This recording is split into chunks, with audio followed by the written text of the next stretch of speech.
Huge hit, breaks left, Gurley the touchdown! And the Rams have just taken control of this game. 4th and a yard. Elliott blasting to the middle of the line. And the Rams are fighting him every step of the way. They just got a 4th down stand. Gives to Anderson, and he puts it in the paint. Rams with the lead. He's got the 30, outside to the 35. First down, Jared Goff. The Rams will go to the NFC Championship game. I'm really sorry that all of this stuff that you were talking has now come to an end. I told y'all wasn't gonna win a damn thing this year, and you did it. Goodbye.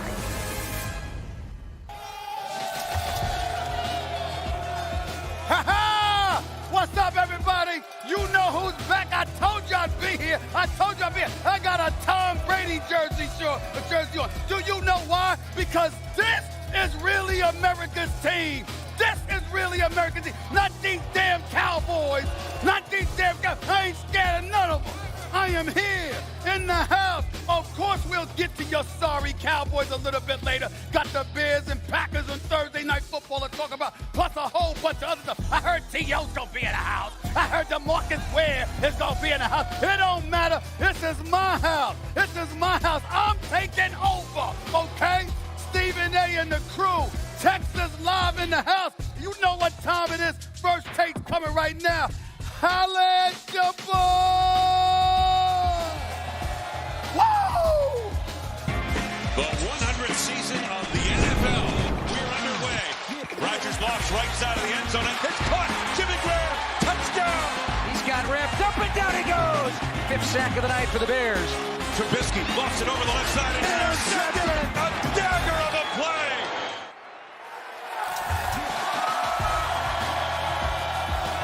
Dallas, good morning.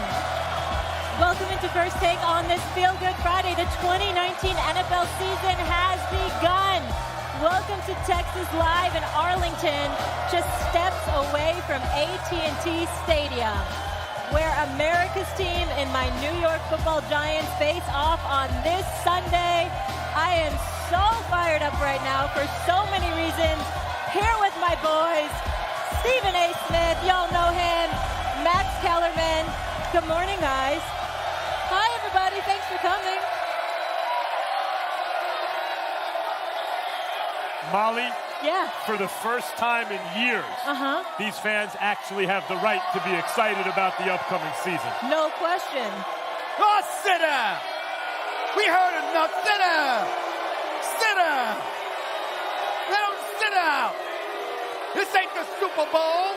It's y'all Super Bowl, because y'all ain't won nothing yet. Let's sit down. I ain't worried about y'all. All right. Sit down. Whatever. Okay. Thank you all for being here this morning. We so appreciate you, but we got a whole lot to talk about. Let me tell you this. Hall of Famer Terrell Owens will be here with us the entire second hour. I think I might want to ask him about Antonio Brown. What about you guys? Of course. DeMarcus Ware will also be here, but we're going to start with your boy, that bad man. Not looking so bad last night. The Packers did get the win against the Bears, less than thrilling win in the NFL's 100th season. Both teams struggling. Stephen A., I'm going to start with you. Yeah. Is this a big deal? Well, it's a big deal for the Chicago Bears. It wouldn't have been a big deal if Aaron Rodgers had lost because, number one, he's Aaron Rodgers. Unlike some people, he's a bad man, okay? So let's be clear about that, all right? And him, being the experienced veteran superstar football player at quarterback that he is, it wouldn't have been a big deal. It wouldn't have been a big deal, particularly when you're playing with a first-year head coach who failed up, had the 27th ranked offense in Tennessee, and gets a head coaching job in Green Bay. But that's a different subject for another day. It is a very big deal for Mitchell Trubisky because even though they lost the game, it would have been one thing had they lost 30-27 or something like that. You scored 3 points against the Packers defense. Now, we can talk about the Packers defense, and we can act like there's something special, and maybe they are. But the fact is, throughout recent history, meaning the last decade, that has not been the case when it comes to the Green Bay Packers. You had questions about the Chicago Bears and what they were going to be able to do offensively. Nobody's questioning that defense led by Khalil Mack and those boys, or Leonard Floyd and those boys. They were questioning the offense, Mitchell Trubisky, and what was he going to be able to do? And the answer was absolutely, positively nothing. He couldn't get anything done last last night. He had to force a couple throws. Obviously, Adrian Amos intercepted that pass to the end zone.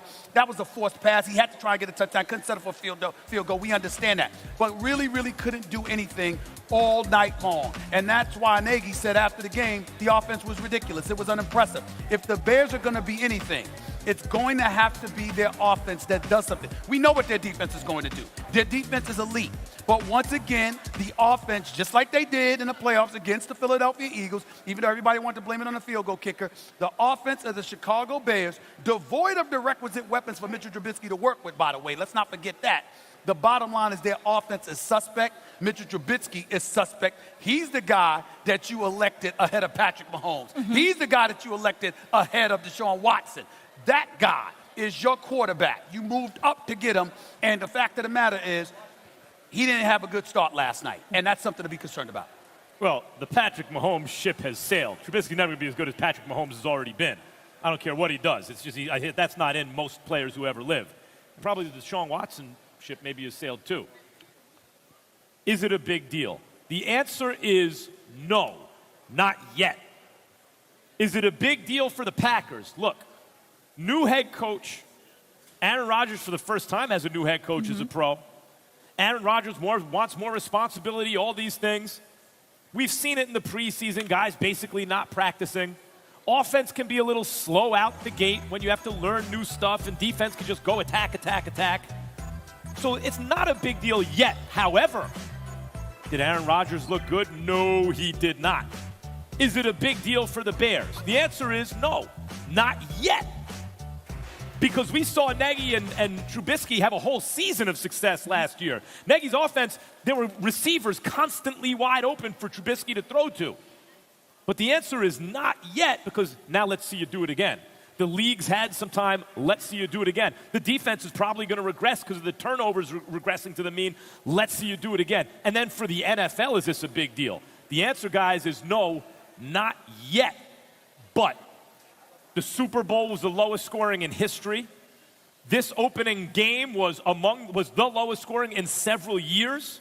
Are we seeing a trend? Have defenses caught up to the offenses? Too early to say, but I got my eye on it. So your answer to the question is no, not yet. Well, listen, we are allowed to deduce based on, listen, of course you got 15 games to go. But damn it, if somebody looks like a scrub, ain't nothing wrong calling them a scrub. Now, I'm not going to sit up there and go that far and call Mitchell Trubisky that. But what I am going to say is that their offense, albeit ranked 9th overall last year, was 21 in yards and 21st with their passing game. Bears? They were not that impressive. And so you know that, and you saw how the Philadelphia Eagles were able to relatively neutralize them in the postseason. You expected something. You know when you go into the offseason and you know your defense is stout and it's legit and it's big time, you got one thing to fix other than your field goal kicking, and that's your offense. And to come out on opening night at Soldier Field against Aaron Rodgers, and all you can put up is 3 damn points on your home turf. That's embarrassing. You heard that sound. You heard what the Packers say. We wanted to make Mitchell Trubisky play quarterback. They did that. He's 1-6 when he throws the ball more than 35 times. They wanted to put the ball in his hands and see him struggle. The thing about Trubisky, and they were successful. The thing about Trubisky that was eye-opening for me in the beginning is when I saw him outrunning linebackers. He's fast. But the question for the Bears really is, do they suffer the same fate as the Jags with Blake Bortles? This really good defense with a quarterback who's not what you want him to be. They may be a version of the Jags. But my eyes will certainly be on that bad man. The good thing for the Packers, they don't go on the road again until October 6th. Dallas, we're just getting started, everybody. We're going to take a quick commercial break.